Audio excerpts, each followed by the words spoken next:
And welcome everybody here in Twitch chat and everybody on YouTube who's watching this video later on for our blue segment of our Core Set 2020 standard set review. We just got done talking about all the white cards, and now we're going to be going through to all the blue cards. You can see the order up in the top part of the screen. We're giving each card a letter grade based kind of on the US school system grading scale, A through F, or also if the card's just for limited and not really for standard, it will get a limited rating. If you want to see if you don't know like the exact scale, you can, if you haven't watched the white video, hopefully you watch that one, because that one I go through all of the I kind of read through all of the grading scale criteria, which I won't go ahead and do again because I know I would do that over and over again. You can also just check, if you're watching this later on YouTube, you can check in the link, in the info panel, there's a link to the grading scale of A through F and limited there. But without further ado, we have the blue segment to get to. So let's go ahead and get started. We have Aether Gust. Not really know if that's Aether or Ether. Either way, we have a chill wind here. So it's a 1 in a blue instant. Choose target spell or permanent that's red or green. Its owner puts it on the top or bottom of their library. All right, so this is a pretty good hate card here against red and green decks. The fact that it can be a spell, so it can be something that's on the stack. It can be like a Carnage Tyrant that's on the stack. It does get rid of that, and anything that's red or anything that's green. Hey, what's up, Super Beast? Thanks for that sub there. Appreciate that. There's a lot of good red and green cards. Not only like the whole Gruul deck. This is obviously awesome against everything there. But yeah, like Nissa is a really important one that we've talked about here. Like Hydroid Krasis, that's another really good one. And you get to choose top or bottom. That's kind of nice that you get to choose. It's not just always bottom. If for some reason you want it on top of their library, it could be like later on in the game. Like this is the kind of card that if you are ahead and you're like bashing in with like Frilled Mystics or something, if you've been kind of doing like this counterspell type game and you're ahead and they cast like whatever big spell and you like Carnage Tyrant, I don't know, whatever, and you want, if if they just play that card again the next turn, you can definitely beat it. So you just Aether Gust it back on top of their library so like that they have to draw it, and then like it's their card they're going to be playing the next turn. That's basically just time walking them there and making it so their next turn is just the exact same as this turn. I believe that the owner of the red or green card chooses? Oh, I was thinking you would choose.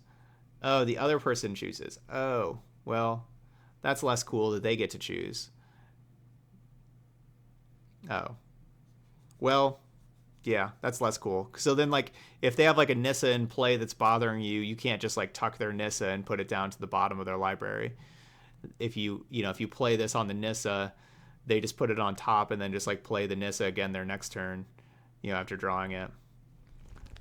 So yeah, it is. So that's unfortunate. It's definitely not weaker than Blink of an Eye though, because Blink of an Eye like just goes back to their hand.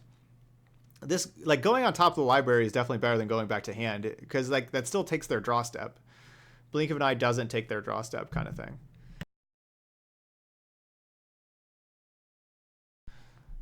But yeah, so this is a little weak. Yeah, it's definitely weaker than I thought.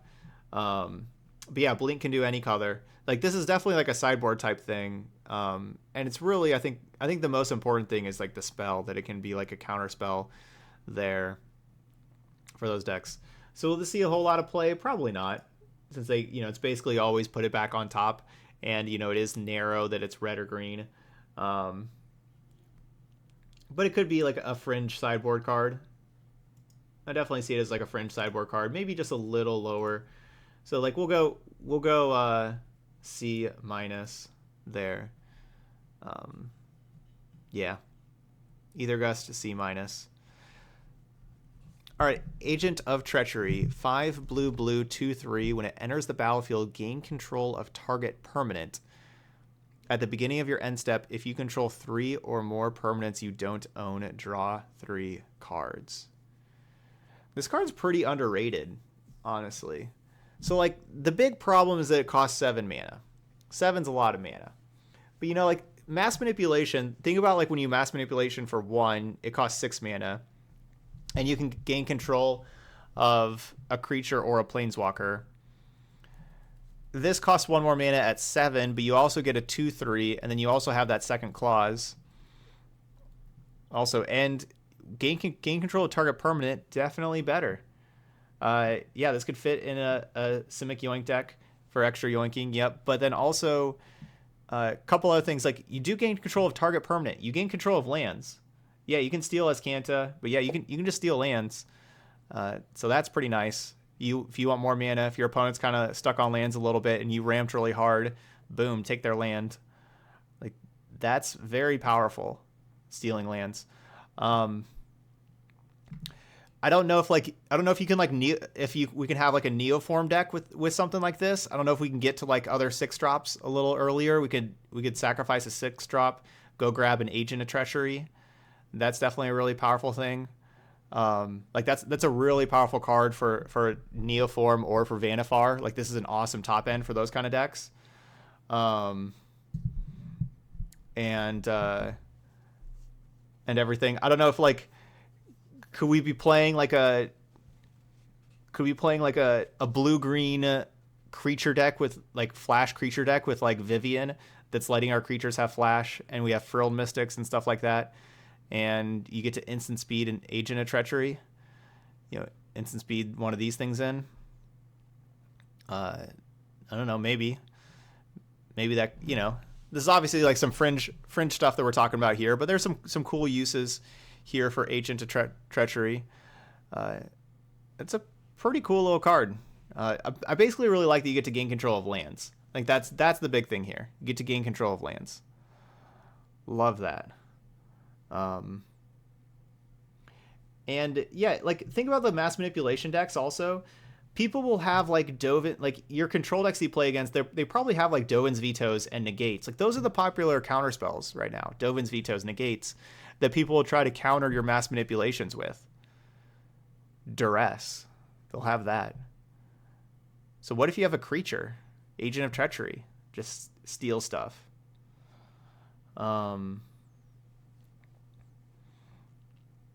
You know, is that something that can happen? Maybe. So I like this card. This card's good. Basically, Simic Yoink can have even more Yoink, yes, but then there could be times where this could work out a little better than those other Yoink spells. And yeah, and if you can ramp hard enough, you get this out a little earlier, stealing lands is really, really powerful. And then obviously, if you can get this other thing to ever trigger and you draw 3 cards, like, if you ever trigger this and you draw 3 cards, I don't really imagine you losing the game. All right, so for grading scale wise, maybe a janky build around card, a card that you'll see some play in standard. Maybe a powerful card that sees play in fringe decks is a C. Maybe between those two, probably between a C and a D. So let's go with like a C minus.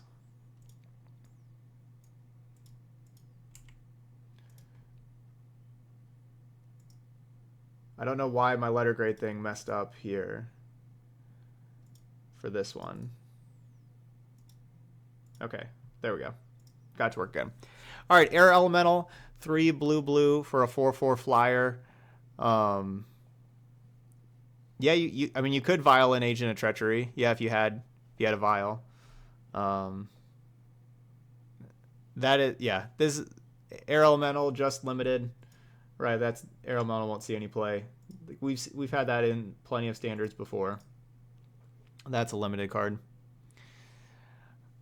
Anticipate. That's a reprint. This is a card that I like. That's currently in standard. We saw this format, some people playing Anticipates in Jeskai Control. 1 in a blue instant. Look at the top 3 cards of your library. Put 1 into your hand, the rest to the bottom of your library in any order. Yeah, I like me some Anticipate. Is it really strong? No. Is it going to be like all over the place? No. It's just like a role player that you'll see show up from time to time. Anticipate like our card draw and card selection that we have in standard is just really good right now. But there was a time like not very long ago, blue white control with Approach of the Second Sons.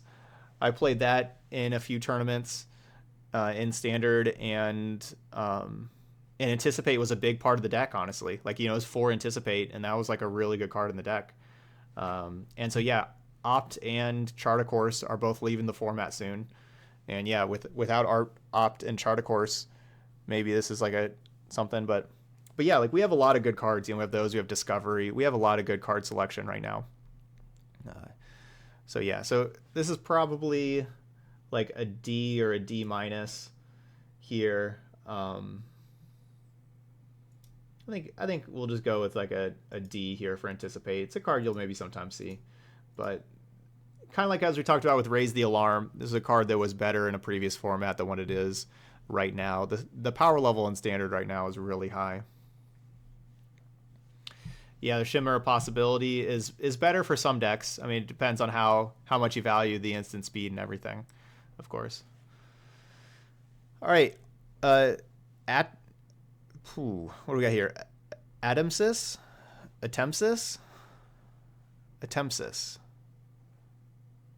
Probably Attempsis. All-Seeing. Well, why is Attempsis' eyes closed if it's all-seeing? Oh, because there's the 6 other eyes that are on the wings.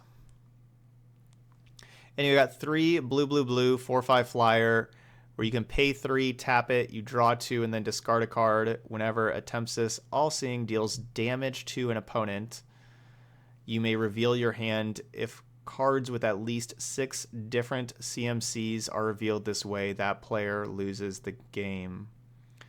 So Attempsis just has to deal damage. It's not combat damage. So if you have some random card that's like has the Attempsis deal damage to a player somehow, you get like a ping effect on it. But are we really playing a 6 mana 4/5 flyer that doesn't have any like ETB effect at all, like in standard? And then its ability means you're not attacking with it. You're like just paying 2 and tapping it to draw 2 and then discard a card. But if it does like hit your opponent, even though it doesn't have trample or anything, I mean, it does have flying, but that's it. Then you have to like have a hand with 6 different CMCs. Like, so you just have to have like a 7-card hand kind of thing.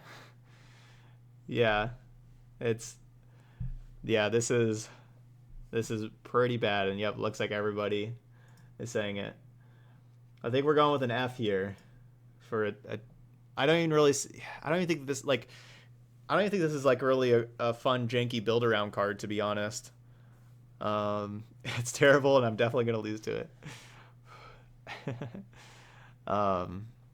So yeah, I don't even think I'm gonna build any decks around this one, honestly. Yeah, so that's a limited card. Yep, it's pretty good in limited, very good in limited, but not standard. First pick it in limited though. Yep. All right, we got Befuddle, 2 and a blue instant. Target creature gets -4/-0 until end of turn and draw a card. That's an L for limited. That is not. So the difference here is rares and mythics that are cards that shouldn't see any standard play, we give them Fs. Commons and uncommons that are going to be cards that don't see any standard play, we give them an L for limited rating. All right, Bone to Ash, 4 mana instant, counter a creature, draw a card. Good card in limited. Don't like different standard formats in the past. You could maybe play Bone to Ash, but it's just how good cards are these days. This is just underpowered.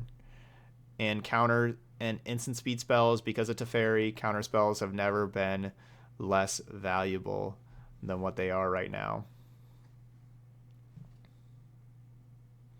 L for limited, which means that it's not played. It's not a card that's going to see any play in standard. All right, Boreal Elemental, 4 and a blue, 3/4 flyer. Spells your opponent's cast to target Boreal Elemental, cost 2 more to cast. Very cool art. I like these deers that are just kind of chilling here on this icy road. Kind of feel bad for them because it looks really, really cold there. They look pretty cold. But that's just a limited card. We'll give that one an L as well. All right, Bryn born Cutthroat. 1 in a blue, 2/1 Merfolk Pirate. I'm not a fan of the Merfolk Pirate. I don't like that we just combined the Ixalan tribes and put them together. Not a big fan of that. Like, is this so like the Bryn-born Cutthroat here just like on Ixalan that like Tuesdays, Thursdays, and Saturdays like hang out with like the merfolks and like, or maybe just like hangs out with the merfolks during the week and then on the weekend just goes and is a pirate now? Is that what's going on here? I don't know. I don't love that we're combining these. Anyway, it's a 2-mana, 2/1 flash creature. Whenever you cast a spell during an opponent's turn, put a 1/1 counter on Bryn-born Cutthroat. That does not include the first Bryn-born Cut. Like if you play this Cutthroat during your opponent's turn, it does not just like enter with a 3/2, as a 3/2. It doesn't just get a 1/1 counter immediately. It has to be for starting with other spells after that. Maybe it was a Merfolk Pirate love child. Maybe there was the forbidden romances between some merfolk and some pirate that they couldn't let anybody else in the other tribes know.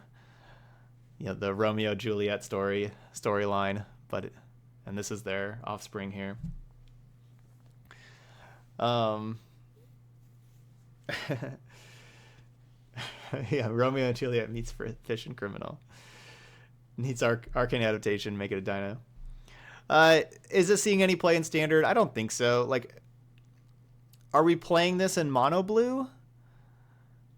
Like as kind of like a trickster, is like something that a threat you can play on your opponent's turn, and then like every time you counter a spell on your opponent's turn, you're putting counters on this thing.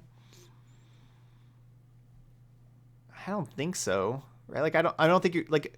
I would rather have trickster, like for all the things that trickster can do. So like, do we want this in addition to trickster? Blue-red aggro with a bunch of like a counter burn deck. If there would be a counter burn deck, I suppose. Yeah, it's definitely a weekend pirate. Yeah, I'm just gonna go ahead and give this one a limited rating. I don't really see where we're putting this in standard. I don't think it's gonna be in a blue pirate deck, a blue merfolk deck. Let's go limited. It could be something that you may get faced against. I guess you could play against somebody playing the card. Captivating Gyre. 4 blue sorcery, return up to 3 target creatures to their owner's hands. This is just like River's Rebuke is in this format. River's Rebuke doesn't see play, and River's Rebuke returns all non-land permanents you don't control to their owner's hands.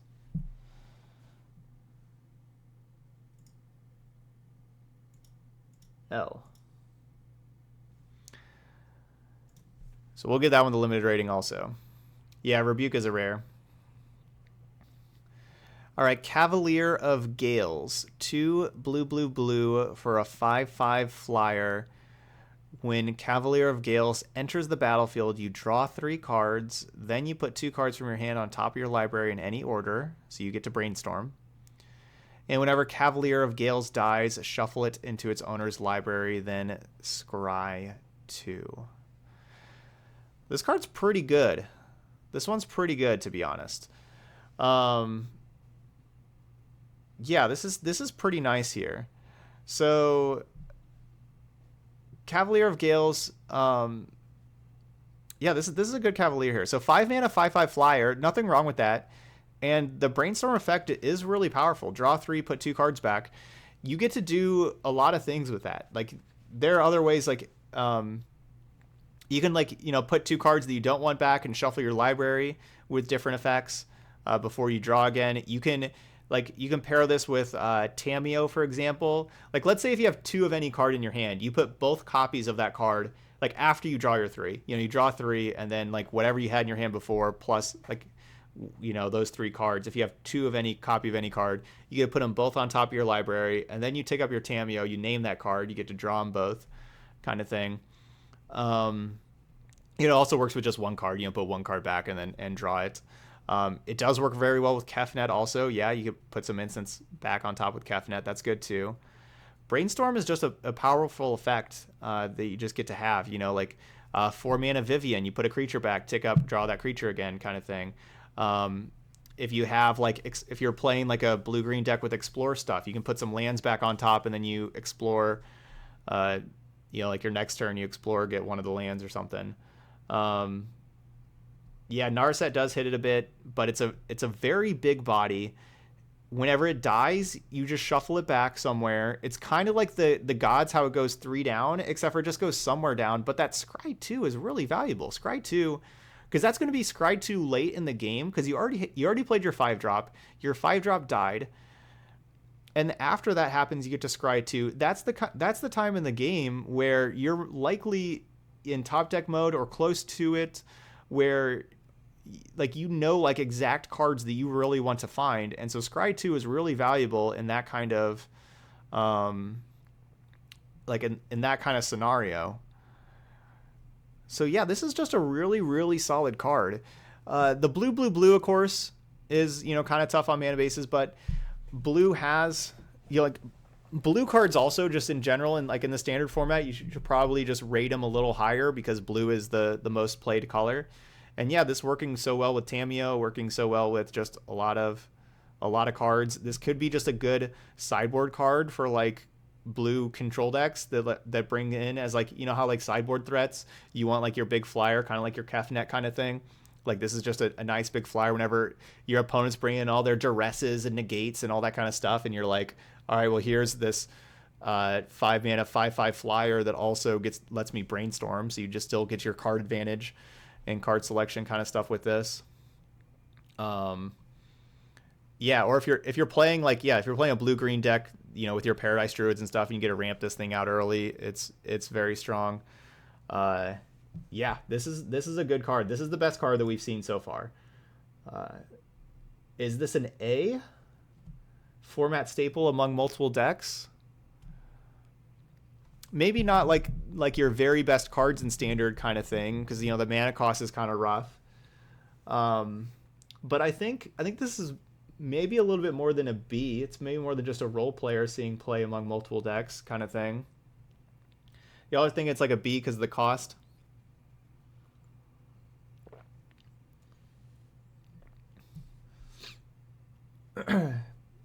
Like, yeah, I think probably so. A minus or B plus. I think I want to go higher than B on this card. So A minus or B plus, and but yeah, if it was just like 3BB, yeah, that'd certainly be a lot better. I'm kind of thinking of like is this going to see more play than Kefnet? And I don't know. I could see it seeing more play than Kefnet, to be honest, because you do get like that ETB trigger of like automatically draw 3, then put 2 back, and it's a 5/5 flyer. Like, it matches up really, really well against Kefnet, for example. 5/5s are hard to kill. You know, it doesn't die to Lava Coil. It's not dying to any of like the removal that kills things that cost CMC 3 or less. This is pretty nice. I think I want to go A minus. You know what? Let's do it. Let's give a card an A. This one's nice. I like this card a lot. Yeah, I think it can see it play alongside Kefnet. Yep, I think so too. Yeah, and it's not legendary. You don't have to worry about that either. I think this is the kind of card that's going to play even better than what it looks. Like, that brainstorm effect is real. Like, that's a very powerful effect. And this whole dies, shuffle into owner's library, then scry 2, that's really nice also. I think that some people may be underrating both of those effects. I think this is just going to be a really big flyer that's going to be hard to deal with, and both those effects are really nice. I'm going to give it an A minus. All right, Sir Julian Drake And for right now, I'm basically kind of just like, maybe with this mana cost, honestly, I should be giving it B+ because of the mana cost. But I'm kind of, our mana is so good right now in Standard, I'm kind of ignoring the mana cost.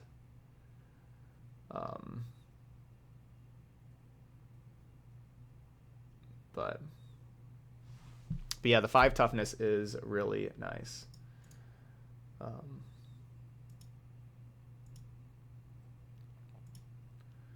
All right, let me do something really quick.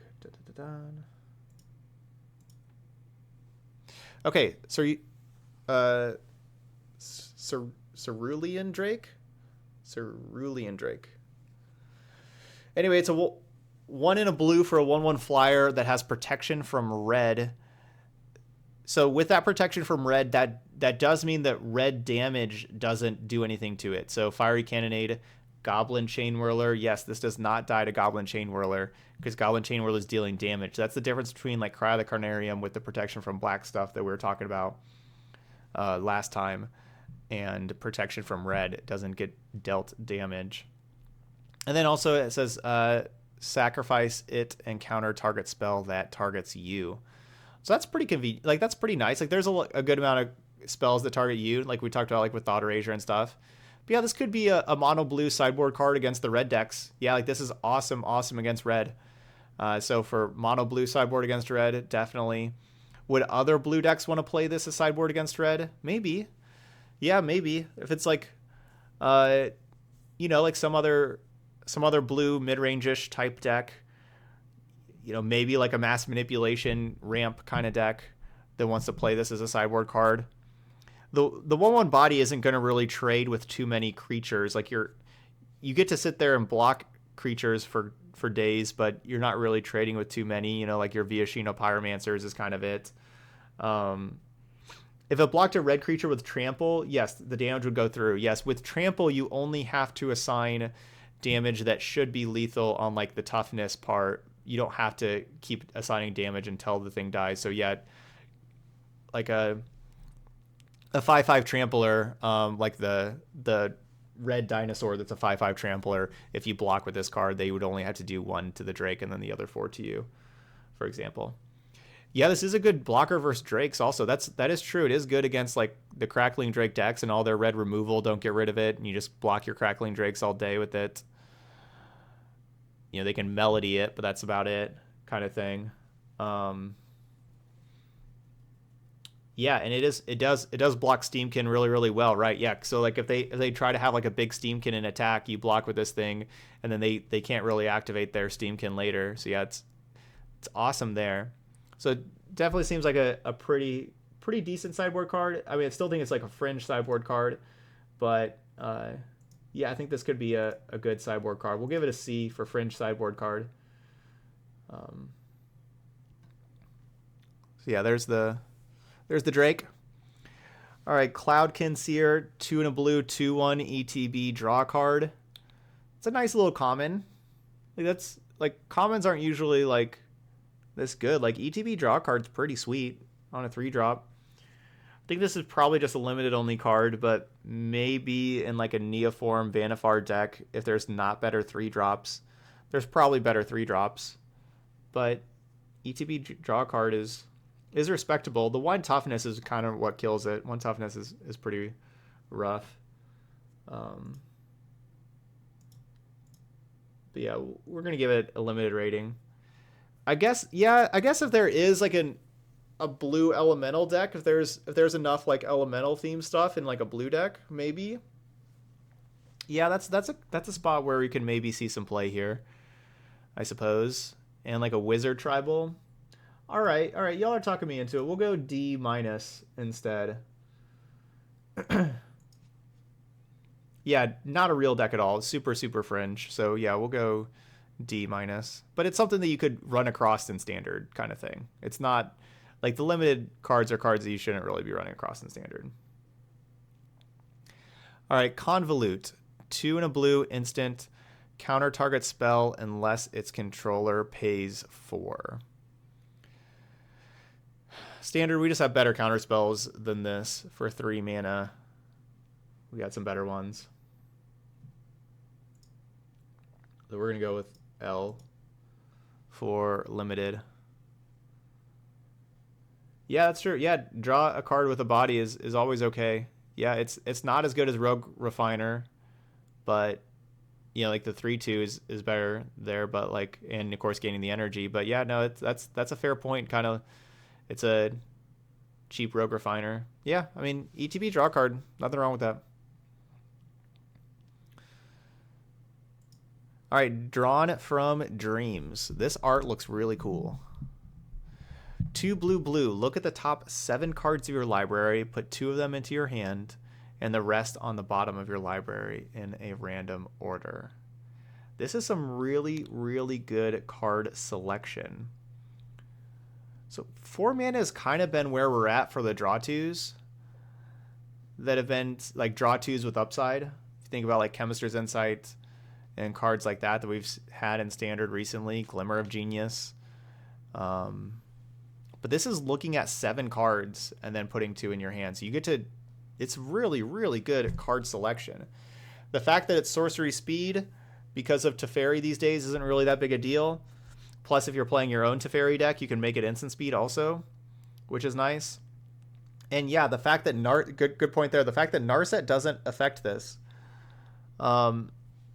It's kind of like 2 Narset activations in one, basically. It's so like Narset, you know, is like 3 mana, you minus, you look at 4, take 1, and then, but you only get a non-creature card, and then like the next turn you activate Narset again, look at 4 again, and take 1 if your Narset doesn't die. It's kind of like spending 1 more mana to get that immediately, both activations immediately.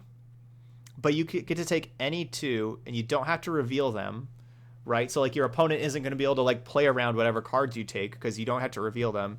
And you can take lands if you need lands.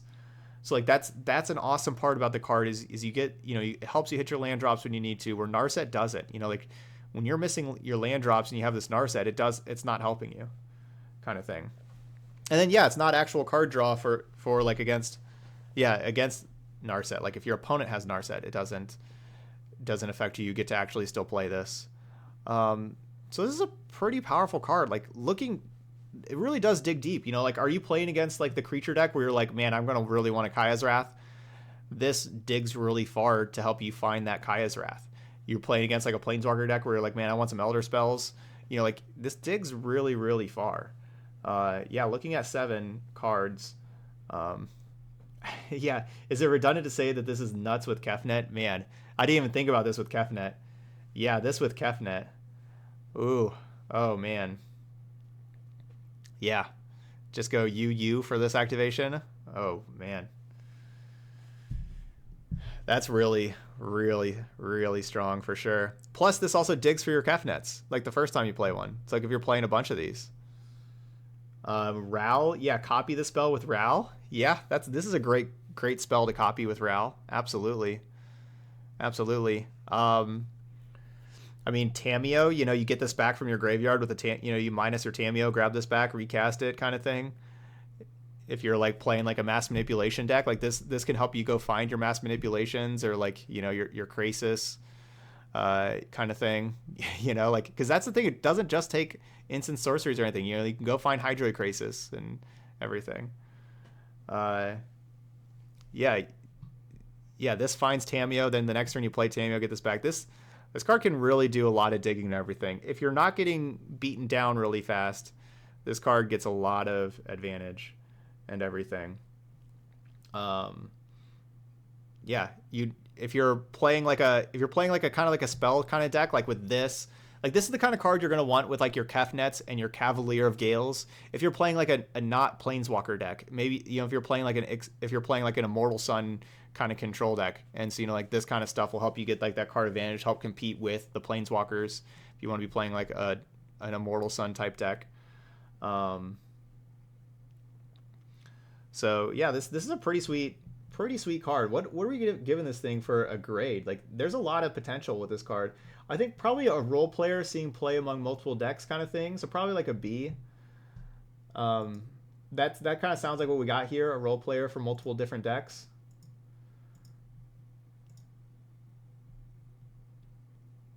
Yeah, that sounds good. There. It does have pretty good potential for any other, for this meta A plus, for other metas B. I know it's still 4 mana. That's good. Yeah, this with Azcanta. That's the thing. There's a lot of competition for like the blue cards. Like the blue cards are awesome. All right, I'll go B plus. Yeah, I think this is a great card for Simic. Simic Ramp that like has the extra mana. I think this is great for them that like has extra mana to spend. I think this is awesome for that, for sure. Oh man, Nexus. Ugh. This with Nexus. Ugh. Go find Reclamation and Azcanta and just put them both in your hand, kind of thing. Yuck. Go find your answer to 3 mana to fairy in your Nexus deck. Like whatever it is.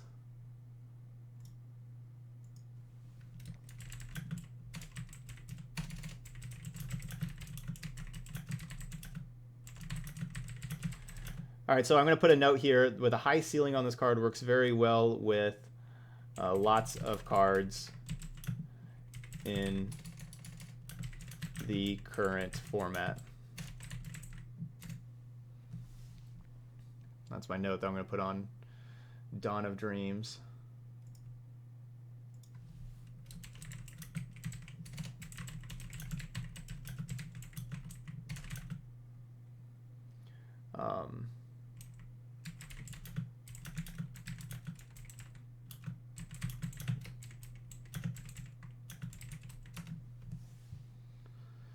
Okay.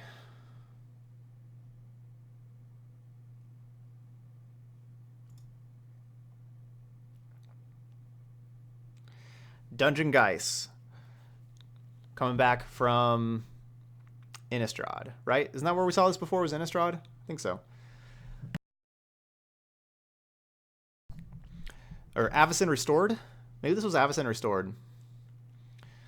Anyway, 2 blue for a 3/3 flyer. When it enters the battlefield, tap target creature an opponent controls. That creature doesn't untap during its controller's untap step for as long as you control Dungeon Geists. The first time this came out in Standard, during the preview season, basically everybody looked over this card. Nobody thought it'd really do very much. And it was like a 10-cent card. And then it actually, did kind of break out, and the Delver decks were like playing this card and everything, and it did actually work out pretty well, and went up to be a couple dollar card and everything like that.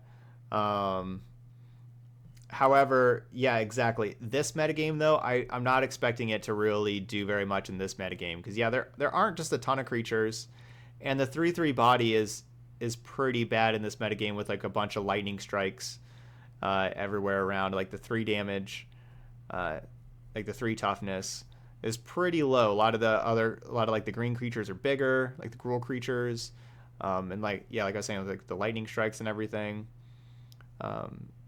Much more of those than shocks. Like with Avacyn Restored, like there's a lot more like Pillar of Flame type removal, those 2 damage than what we have right now. Yeah, Oath of Kaya cast down. Yeah, Oath of Kaya is a very highly played card that just eats this thing up. So not really expecting this thing to see too much play. Now, I don't want to just give it an F. It's not going to be just like something that won't see standard play. Like it's still a kind of a powerful card. But I think like a D is a card that you'll sometimes see in standard, but it's underpowered. I think that's where we're kind of at. I think so. We're going with a D here for Dungeon Geists. Yeah, limited, very good. Did I say the set is very good? I'm not sure about the set as a whole yet. Calcutta, we're kind of going through it right now. Going through it with the fine Fine-toothed comb? Fine-tipped comb? I don't... What's that saying? Fine-toothed comb, I think is the saying. But yeah, that's what we're doing right now. Whatever that saying is. Yeah, it is toothed. Okay. All right, we got a Fairy Miscreant, 1 mana, 1/1 flyer, ETB. If you control another creature named Fairy Miscreant, draw a card. I think this is another kind of like, you know, D that, you know, you'll maybe run into in Standard sometimes, kind of thing. You know, like your mono blue aggro type thing. It's not an upgrade for mono blue, really. I don't think it's good in Pauper. This is a great Pauper card. Yeah, great Pauper card. Not so much Standard. I'll put that in the notes. Great Pauper card.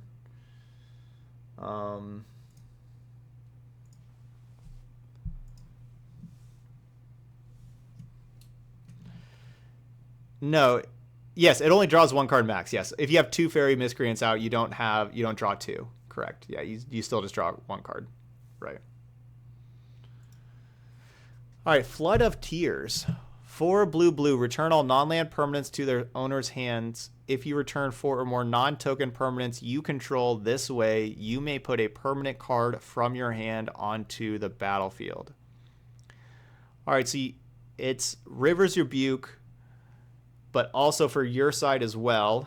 So that's just worse than River's Rebuke. But then it has another clause. So then, but if you return 4 or more non-token permanents that you control back to your hand, then you can just put any permanent card from your hand onto the battlefield. So this is a janky build around card. So I think the thing that I've really seen with this, or like that the exciting thing to do with Flood of Tears is be able to play this in like you know in your blue-green ramp deck. You know, you ramp it into it, you get your mana creatures out, so you get like 4 of your mana creatures out or whatever. You Flooded Tears, you bring them back, and you put Omniscience into play. That's the thing.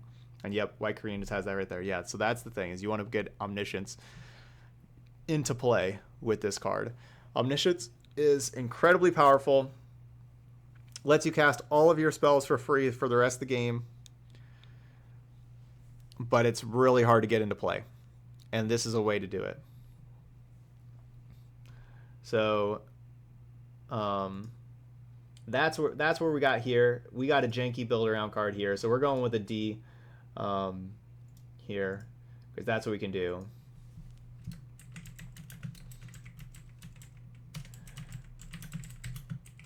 So that's our janky build around here. So I'm going to write puts Omniscience into play for the note here for this card. Fortress Crab. All right, 4 mana, 1/6. That's a limited card. Frilled Sea Serpent, 6 mana, 4/6. Pay 7 mana. It can't be blocked this turn. This card's in Standard right now. I played this in my Pauper deck, in my blue-green Pauper ramp deck. It was like a control deck that was like cycling through my deck. This Frilled Sea Serpent was like my finisher in a Pauper deck. But yeah, not Standard though.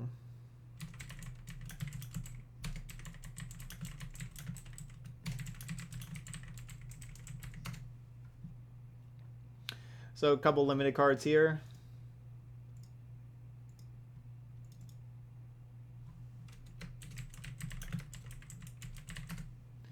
So like is Pauper gonna be like a real thing like on Arena, right? Like is that they're gonna have like Pauper queues and stuff all the time?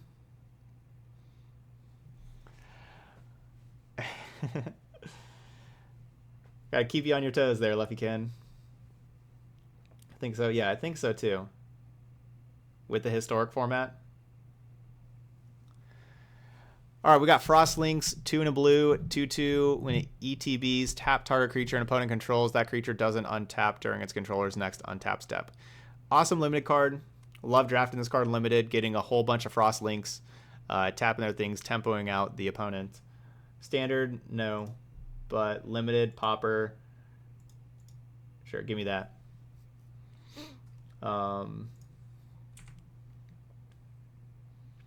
Hardcover.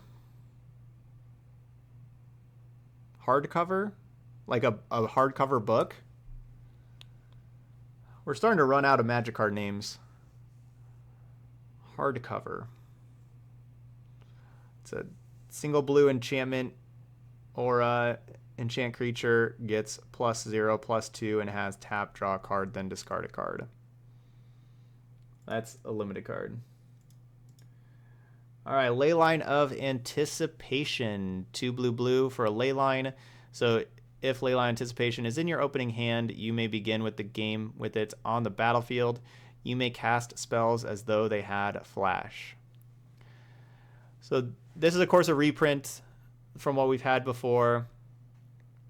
Whenever Leyline of Anticipation was in the format before, it saw very, very little play. It did see a tiny bit of play. Like, some people had it in their decks for different reasons. And just some random decks, not really like the top tier decks or anything. But yeah, it saw very, very little play.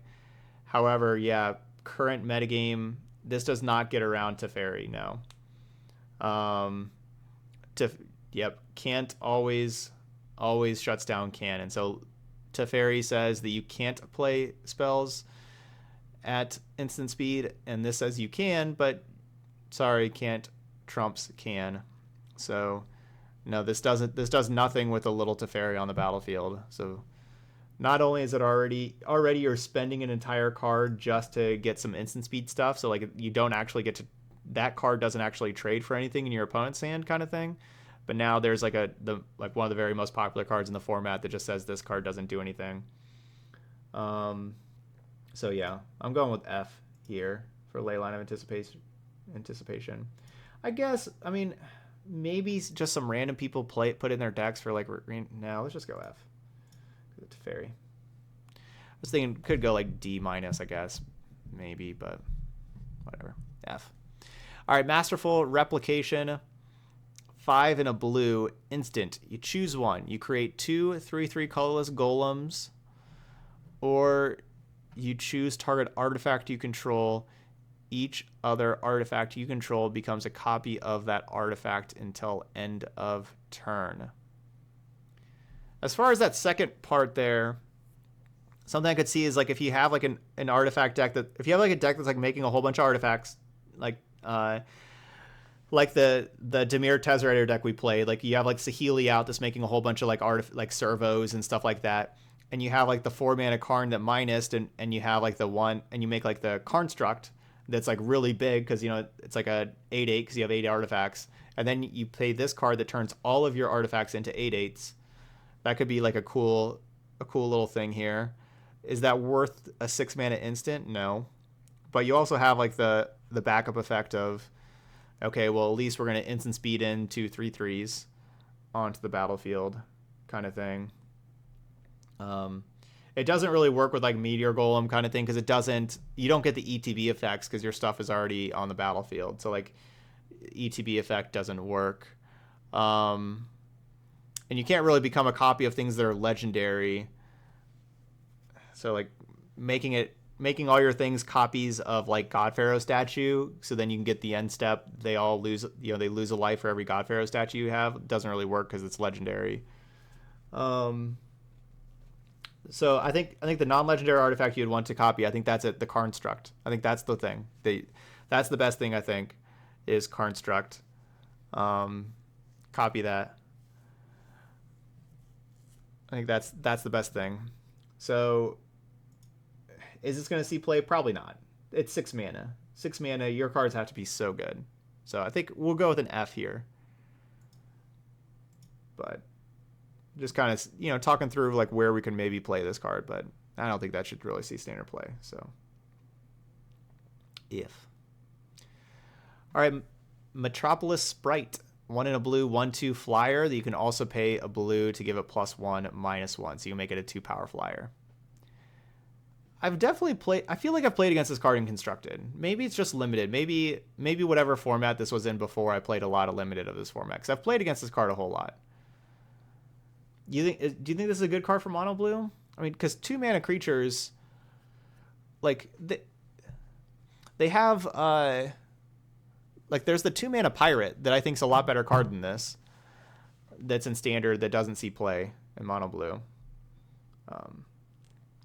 No, you can see the order here. We are currently on blue. The order at the top, we're doing white, then blue, then black, then red, and so on. So no, we haven't done Carlos or artifacts yet.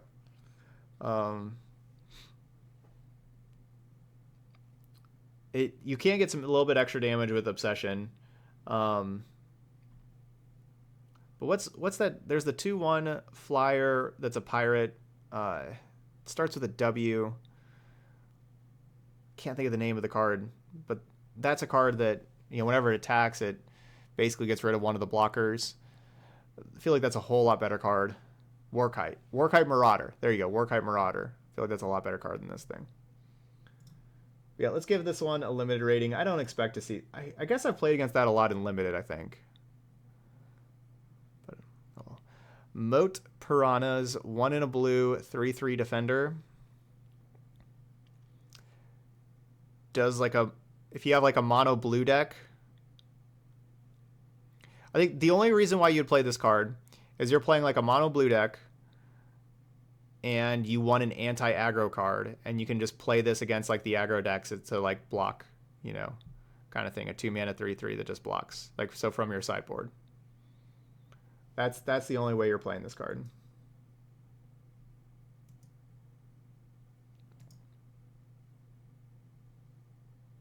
Not like mono blue aggro, not like that mono blue deck. Sorry, but like you're like a mono blue control deck. Like you're like an artifact, like a Tezzeret artifact deck, or like a Jace, like a mill deck with like Jace and Ashiok. You're trying to like mill your opponent or something. You're like some kind of weird blue / colorless artifact deck kind of thing that's trying to take advantage of like the artifact stuff. If you're like that kind of deck and you want an anti-aggro card, then maybe you go to Moat Piranhas, maybe. Or yeah, or High Alert, I guess, if you want a 2-mana 3/3, I guess. Yeah, there's the card that lets defenders attack. Yeah, High Alert. All right, we got another Planeswalker here. Mu Yanling. Does that sound right? Mu Yanling. Sky Dancer. Dude, that'd be cool to be a Sky Dancer. Hey, what'd you do today? Oh, I just went and danced in the sky. It's like, what? That sounds sweet. I just want to be a Sky Dancer. All right, anyway. 1 blue for the Planeswalker. It starts at 2 loyalty. Not very much loyalty. But it has a +2 until your next turn. Up to 1 target creature gets +2/+0 and loses flying. Sorry, -2, -0, and loses flying. -3 makes a 4/4. Blue Elemental Bird, creature token with flying. And -8, you get an emblem with islands you control have tap, draw a card. This is a... Y'all are really, really sleeping on this card. This is a pretty solid Planeswalker. So, let's see here. So this is definitely a really defensive Planeswalker, right? So what you're going to want to do with this thing is you got your 2 loyalty to start with. You're going to tick up, obviously you're going to tick up the first turn. You have to. So at 3 mana, you're starting with 4 loyalty, which that's a good start also. That's a good start. And it also kind of protects itself. Like if they have creature to attack it, you give it -2 power. That's pretty good. If you can sit there and protect itself, give that +2, you know, slow your opponents down. Like they maybe have to extend more to the board, then you use a Wrath kind of thing. Sit back +2. That -8 emblem is incredible. That emblem is so powerful. The islands you control have tap, draw a card. And it's really not unrealistic to get there. So, you know, like you start with 4 loyalty when you play it on turn 3. So then the next turn it goes to 6, the next turn 8, and then the next turn you get to ultimate. You know, if you're just like a control deck where you're playing a lot of removal, this thing's going to be pretty annoying of like doing that whole -2 thing also of like slowing your opponent down. And it's the kind of thing that you have to like attack a lot of damage into Mu Yanling to kill Mu Yanling. Because like, it starts at 4 loyalty. After, if you think about like the -2 part, it's basically at 6 loyalty the first time it comes down. Like if you're just attacking to kill it, you'd have to attack like 6 damage worth, 6 power worth, you know, kind of in general because of the -2 to kill the 3-mana Planeswalker. That's so much loyalty with the defense. And then like if you get to untap with it and just add more loyalty counters to this thing plus again, you're really getting there. Like it's really hard to kill this thing in combat, kind of thing. So it's a good Planeswalker against aggro decks for sure. Like it's a pretty good there. Against other control decks, it's easy to kill this thing with a spell. You don't get any value, kind of thing. And so it's you play it, you tick up, then your opponent untaps and bedevils it, and then sure, you didn't get any value from it. But it is the kind of thing where you're like, all right, well, I should probably kill this Planeswalker right now because otherwise they'll minus and get a 4/4. Creature tokens aren't the best these days with Little Teferi, of course. So like the minus make a 4/4 isn't the most valuable against control decks because of like easy ways to deal with them with like Little Teferi and stuff like that.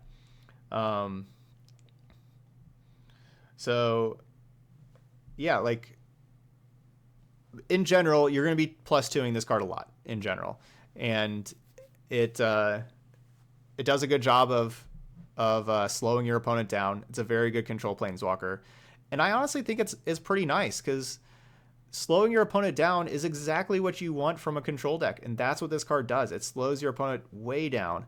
Maybe makes them overextend, makes your wraths better, because they can't just ignore it. Also, because they can't just attack you and ignore this high loyalty Planeswalker that's gaining 2 loyalty a turn, like +2. That's really nice, and because they can't ignore it because that -8 emblem is incredible. If you are playing against like an aggro deck also where after you plus, if they just had like a 2-power creature or whatever, and then after you plus, if you do get to just minus and make a 4/4, that could be a good roadblock. Could be the kind of thing like the after sideboarding, like they're trying to bring in all like any kind of like duress negate type effects or whatever they have, like that kind of stuff where they cut their removal, like how against control decks people cut removal all the time, and then you have like the -3 ability there. This does not die to shock. No, this does not die to shock. It starts at 4 loyalty because you play it and you +2 immediately, so it starts at 4 loyalty. So yeah, this is a card that I think people are sleeping on, that a lot of people are underrating. It's a good, solid Planeswalker. Is it as good as Narset and Teferi? Maybe not. Depends on the matchup. Like against aggro decks, I don't want Narset in my deck at all. Narset just dies so easily against the aggro decks. I want this Planeswalker in my deck absolutely more than Narset against aggro decks. Hey, what's up, Intellibeam? Thanks for that resub there. You were awesome. Dies the Lava Coil. So it kind of depends on what you're playing against. And if you're a control deck that wants to buy time, Mu Yanling does a great job of that. And I think that Mu Yanling and Narset can kind of work together in that kind of stuff, in those kind of decks. So, like those can just kind of be your 3-drops kind of thing. Like, are you playing for this card? No, probably not. But it's a valuable card, and that emblem is incredible. All right, so how about playing this in mono blue Temple? The loses flying part can clear the way for your Obsession Flyer. That is true. Yeah. That is true. That can certainly happen. And then if you're playing like mono blue against a deck that just has like all removal spells for creatures and they don't have like removal for planeswalkers, and you bring this out of the sideboard, you can get to like that -8 and think about mono blue with that emblem of islands you control have tap, draw a card. It's just unbeatable kind of thing.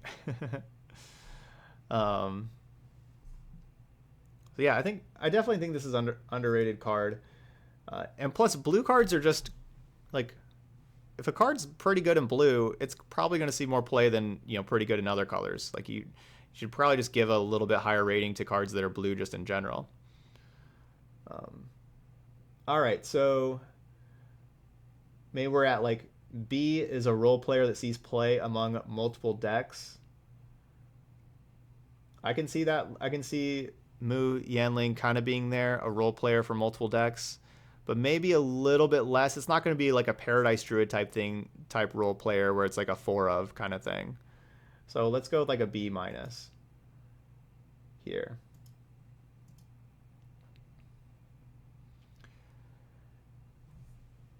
And yeah, that is true. Like if you can play it with like creatures that have, that you're blocking on the ground, your opponent has like a Krasis or a Kindling Phoenix or something, whatever flyer in the air that you're worried about, you make it not have flying also. Like that, that clause is not nothing. Like that can help in, certain scenarios kind of thing. I think this is a main deck card for like a control deck. I do think this could be a main deck card for control decks. I think so. Yeah, I like it.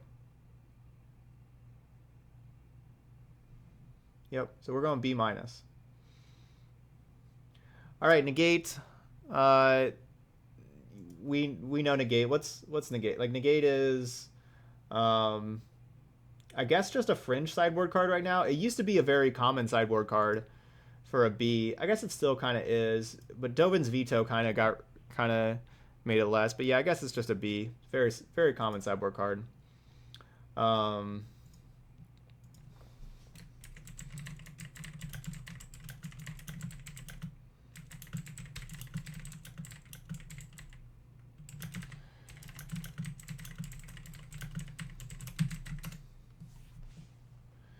Okay, now our next few cards. All right, we got the Octo Profit, 4 mana, 3/3 ETB Scry 2.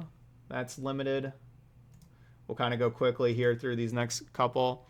3 mana Artifact, pay 1 and tap it. Return target creature you control and each aura attached to it to their owner's hand. Activate this only during your turn. That's limited only. Renowned Weaponsmith. Tap, add colorless. Spend this mana only to cast artifact spells or activate abilities of artifacts. Pay blue and tap it. Search your library for a card named Heart Piercer Bow or Vial of Dragonfire. Reveal it and put it into your hand, then shuffle your library. So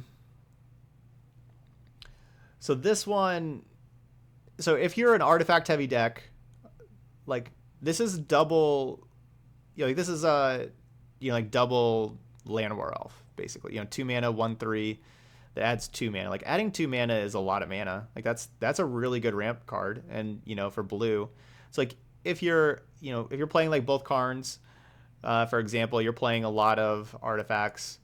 I could see playing this like a 2 mana 1/3 does some blocking. It's like Incubation Druid or whatever. You add your 2 mana to the format, or sorry, to your mana pool. No, Kendis, we're not playing Arena today. We're just doing our standard set review here. So yeah, you're a Tezzerator deck. This is pretty sweet. Now, are you going to want to put Heart Piercer Bow or Vial of Dragonfire into your deck? I don't think so. I don't think those cards are very good. So I don't think we're really doing that part. But the ramping, like you tap this, you play a treasure map kind of thing, or you play a Guild Globe or something. Yeah, I said Portal was just a limited card. Is this not just a limited card? You doing this for like Deputy of Detention? Yeah, I think that's just a limited card, I think. So I could see this seeing some very fringe play in like a fringe artifact deck where you want like an early blocker that also like ramps you and everything. You can get that Immortal Sun down a lot earlier and everything. Get your Meteor Golems, Immortal Suns, all that kind of stuff. So Frilled Mystic with Portal. I still don't think you're just putting a Portal in your deck for that. Like, well, okay. Yeah, I don't think we're putting a Portal in our deck for that. No, that's not going to get played. All right, anyway, Renowned Weaponsmith. let's go with like a D.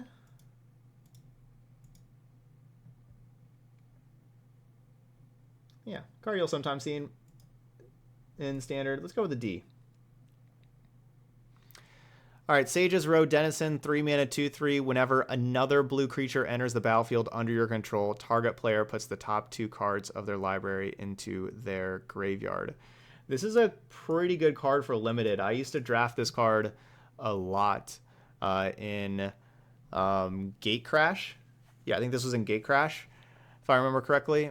Yeah, it was Gate Crash. And just get a bunch of Sages. Like, if you get a bunch of these cards, like, people don't usually take this card. If you can get a bunch of them, you know, draft like 4 of them and draft like some other blue creatures that are just defensive. And just every time you play a blue creature, you just have your opponent mill 2. Like, you just mill your opponents out. You know, if you get 2 of these into play, each blue creature you play is mill 4 kind of thing. Yeah. Could be a decent limited card if you want to go the control route and set up a whole lot of defense and get your Pillow Fort limited deck on. Go for it. Scholar of the Ages, 7 mana, 3/3. Whenever Scholar of the Ages enters the battlefield, return up to 2 target instant or sorcery cards from your graveyard to your hand. That's a pretty powerful effect. There are some really good instant and sorcery cards in standard, but 7 mana, that's too much for the 3/3 body. Instead, you could pay 4 mana and look at the top 7 cards and put any 2 that you want instead of spending 7 mana to get 2 cards from your graveyard and getting a 3/3. So, limited.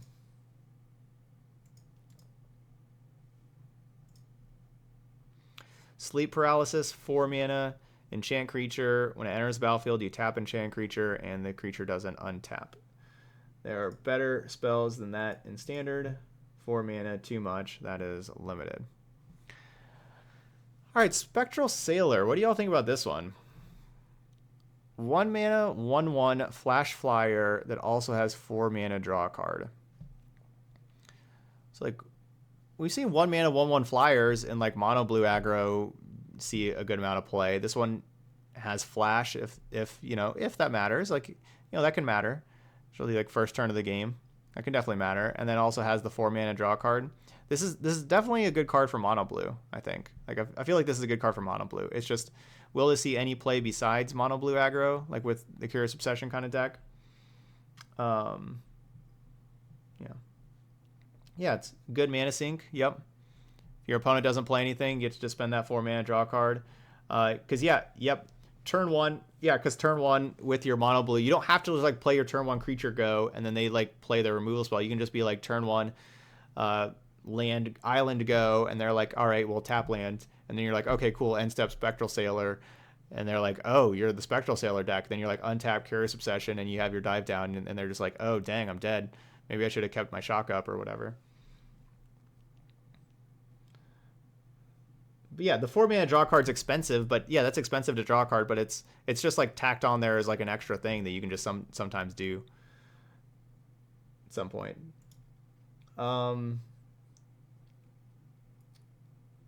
So I think this could be a card that's common. Is it going to be common in a highly played deck? Well, I don't know if mono blue will be highly played, but it's kind of there. Let's go with like C-. Yeah, C-. Yeah, and it's a pirate for Lookout's Dispersal. That's true. Gets you another pirate besides Siren Stormtamer.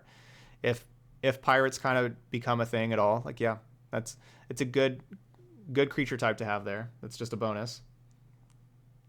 All right, C-. All right, Tail's End. 1 in a blue instant. Counter target activated ability, triggered ability, or legendary spell. This definitely feels like... I feel like this was built... This card was made for if Kaladesh was coming back into standard for like how they were thinking. They're probably thinking Kaladesh was coming back to standard, or like for historic. Sorry for that format, for historic. And you can like counter an activation from Aetherworks Marvel. So like you're trying to like counter an Aetherworks Marvel activation, or counter the Aetherworks Marvel coming down because it's legendary, or any Planeswalker obviously are all legendaries. You say it's counter any Planeswalker, that kind of stuff. So yeah, I think it does counter Chandra's -7. Yep. Tail's End is an A. I don't think this is an A. I don't even know if this it does counter every single Planeswalker. But so does Dovin's Veto, right? Dovin's Veto counters every single Planeswalker. So does Negate. Negate, Dovin's Veto. These things already counter every single Planeswalker. Do you want Tail's End instead of those kind of cards? So is countering the activated abilities, triggered abilities, you counter your Planeswalker activations, like if they try to -8 their Teferi, you counter it kind of thing. Is this really better than Dovin's Vetoes or Negates? Because you do get any legendary spells, so legendary creatures you get to counter, but are there really that many legendary creatures?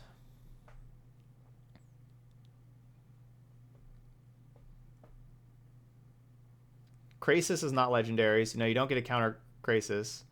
Yeah, you can counter a Kefnet or a Feather, but that's probably a lot, like just being able to counter a Kefnet or Feather is probably a lot worse than being able to counter Command the Dread Horde and Experimental Frenzy and Thought Erasure and all the other spells, Elder Spell, any other spell that Negate and Dovin's Veto counter that Tail's End doesn't, basically all those other things. So why would we want to play this over Negate or Dovin's Veto? If you really need to counter the God Eternals. But like, are God Eternals really that much of a problem that we're playing this card? Oh, the Krasis. Okay, the Krasis triggered ability. Okay, that's what you're saying. Counter the Krasis triggered ability. Are we putting this card in our deck specifically for Krasis's triggered ability instead of having Dovin's Veto or anything? And of course, this can't be a Krasis deck that's playing Little Teferi, because if they have Little Teferi in play and then Krasis, then our Tail's End is doing absolutely nothing.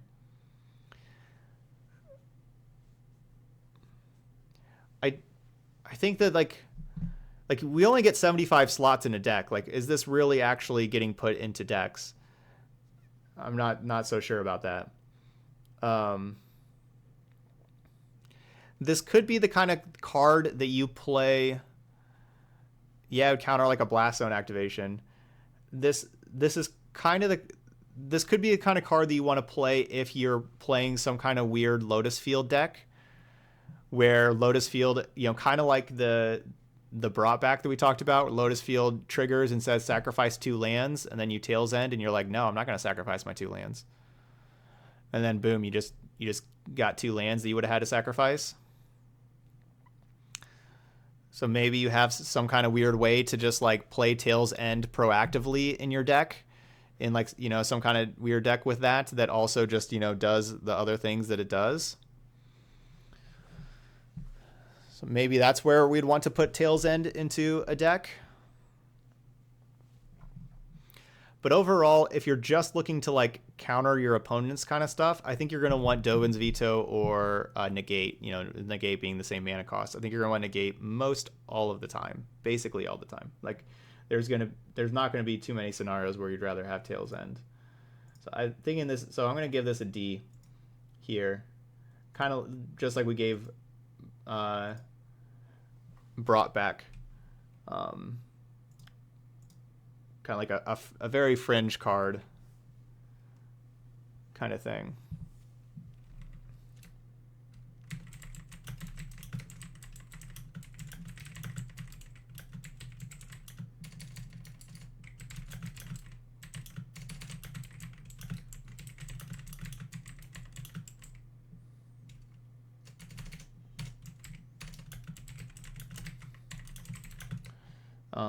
So putting that in here.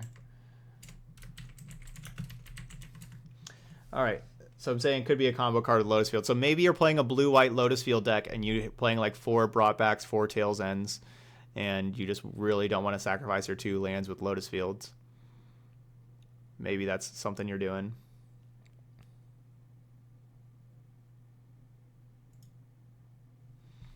What do you mean I'm missing walkers or legendary? So I understand that you can counter planeswalkers with that card, but so does negate, and negate's just going to be a lot better for you.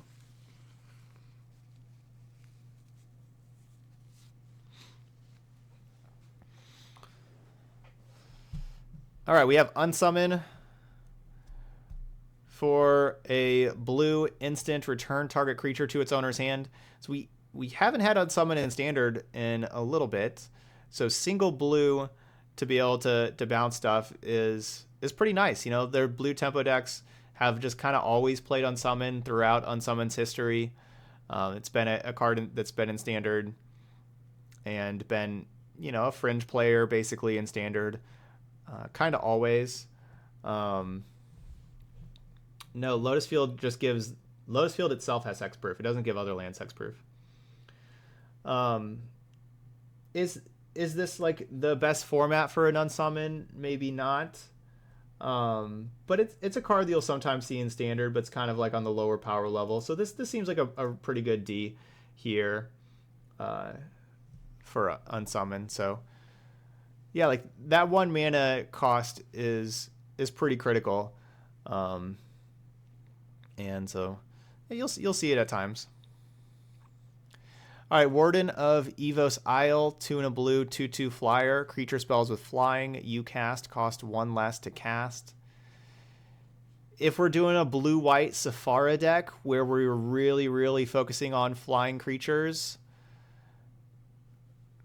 maybe you could play a Warden, but you're really not. Even that kind of deck, like Warden doesn't fit in there. So this will be an L. This is just a limited card. Winged Words, 2 and a blue sorcery. The spell costs 1 less to cast if you control a creature with flying, and then draw 2 cards. 3 mana, draw 2. You know, that's divination. That's a card that, you know, you could put in decks and, you know, not be embarrassed about.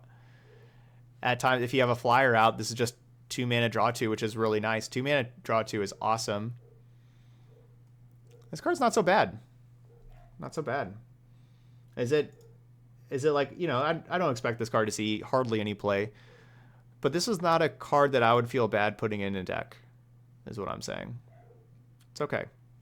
So I'll give it a D minus, or maybe a D minus. We'll go with D minus.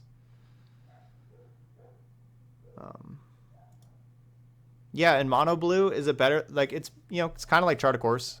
You know, that kind of deck. If you're playing 1 mana flyers, it's kind of Chart a Course. It's similar to that. All right, let's go with D. You could run into that card. It's not a bad one. All right, Yoroke's Wave Crasher. 4 mana, 4/4 elemental. Whenever it enters the battlefield, return another creature you control to its owner's hand. Nah, I think that's probably just going to be a limited card there. We'll give that one an L for limited. And then we have Zephyr Charge. 2 mana enchantment. Target creature gains flying until end of turn. That one is just a limited card, which I don't have that one on my card image gallery for some reason, but oh well. Yeah, that was just a limited card. So okay, so that's blue. All right, got through another color. So if you're watching this on YouTube, don't forget to head on over now to the black part of our Core Set 2020 standard set review. But thank you so much for watching the first 2 parts, and make sure you switch on over there to part 3. We'll see you over there.